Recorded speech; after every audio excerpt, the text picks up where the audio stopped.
మీరు చూసినటువంటి ఈ ప్రదేశం ప్రస్తుతానికి ఎంతో ప్రశాంతమైన వాతావరణంలో నిర్మానుష్యంగా కనిపిస్తుంది.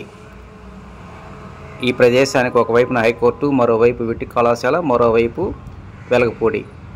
ఇన్ని హంగులు ఉన్నటువంటి ఈ ప్రదేశంలో మన ముఖ్యమంత్రి నారా చంద్రబాబు నాయుడు గారు నివాసం ఉండబోతున్నారు. అవును, ఇక నుంచి ఆంధ్రప్రదేశ్ ముఖ్యమంత్రి నారా చంద్రబాబు నాయుడు వెలగపూడి వాసి కాబోతున్నారు. కారణం, ఆయన ఈ ప్రదేశంలోనే ఇల్లు కట్టుకోవడానికి నిర్ణయించుకుని ఆ స్థలాన్ని కొనుగోలు చేశారు.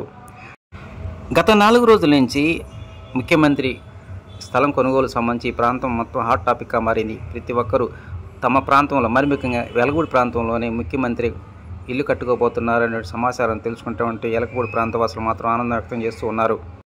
రాజధాని నగర పరిధిలోనే ఎంతో కీలకమైనటువంటి E6 అదేవిధంగా N11 మధ్య ఈ ప్రదేశం ఉంది.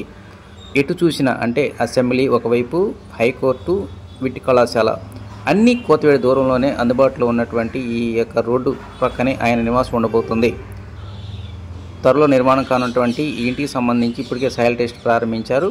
అన్ని కసరత్తు పూర్తి చేసుకున్న తర్వాత భూమి పూజ చేయడానికి ఏర్పాట్లు చేస్తున్నట్టు సమాచారం.